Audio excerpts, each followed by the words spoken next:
Latest news from the world of archaeology. If you live far enough away from cities and towns, if you live in an area with a real lack of light pollution, you'll be able to see what looks like an opalescent, starry band of light and dark shadow in the night sky. In my life, I've only seen it a handful of times. But thousands of years ago, this natural phenomenon would surely have captivated the minds of the ancient people.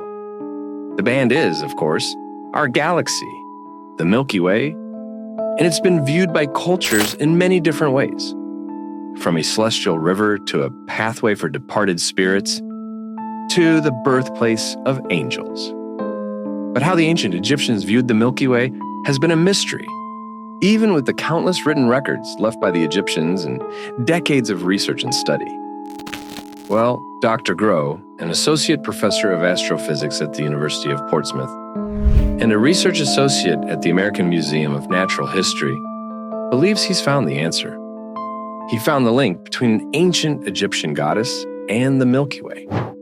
It's known that throughout dynastic history, the ancient Egyptians were keen observers of the night sky, working their astronomical observations into their religion, mythology, and timekeeping. Using the sun as an example, we know it was the most important celestial object to the Egyptians and was personified by the sun god Ra. But there was also Khepri, the god of the morning sun, and Atum, who was linked to the evening sun. This is just one example, but we know that natural phenomena influenced the entire belief system of the ancient Egyptians. According to Dr. Groh, scholars have identified the moon, the planets, certain stars, and constellations in Egyptian texts and tomb murals. We also have the amazing New Kingdom tomb ceiling of Senenmut, an architect and government official in the reign of Hatshepsut. One of his titles was Steward of the God's wife being Hatshepsut. Look at the detail of the star chart in his tomb. It's incredible. But even with all the study that's been done, the Milky Way has never been identified conclusively in Egyptian culture. But there is one suggestion, that it is, in fact, a celestial manifestation of the sky goddess Nut, pronounced Nut in Egyptian mythology. Nut protected the earth, and the earth was personified by Nut's brother Geb. Nut protected the earth from being inundated by the celestial waters. So brother and sister, one is the sky, and one is the earth. Nut was also involved in the sun's daily cycle, with the goddess swallowing the sun as it set in the west, and during the night, it sailed through Nut's body. At dawn, Nut gave birth to the sun as it rose in the east. There's little doubt that Nut's starry body represented the night sky in general, but some Egyptologists think she may actually be the personification of a specific aspect, the Milky Way. Looking at a photo of the Milky Way together with this depiction of Nut, you can see an obvious correlation. But in truth, the orientation of the Milky Way in the night sky changes throughout the year. Nut's association with the Milky Way has always been an opinion without any scientific basis to back it up. But the new research by Dr. Groh has taken the hypothesis to the next level. He is an astrophysicist and was writing a new book on galaxies when he stumbled on the famous image of Nut and a reference to her being a representation of the Milky Way. But was she really? Or was it just wishful thinking by some? He couldn't include the iconography in his book without finding some concrete evidence, so he embarked on a new research project. Now, this is a great example of how important it is to have people in different fields working on and researching the ancient world, because different skill sets mean we can look at things, think about things, and research things in different ways from different perspectives. Dr. Groh used planetary software to reveal what the Milky Way looked like from different locations in Egypt 3,000 to 4,000 years ago. In the winter, it would cross the sky diagonally from the southeast to the northwest. But in the summer, its orientation would flip so that it arched from the northeast to the southwest. According to Dr. Groh, the acrobatics of the Milky Way proved to be crucial. Once he learned how Nut was described in the ancient Egyptian pyramid texts, coffin texts, and the Book of Nut, he found the strongest link between Nut and the Milky Way.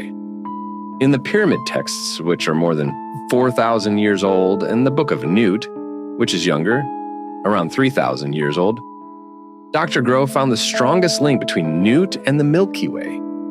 In the Book of Newt, Newt's head and rear are equated with the western and eastern horizons, respectively.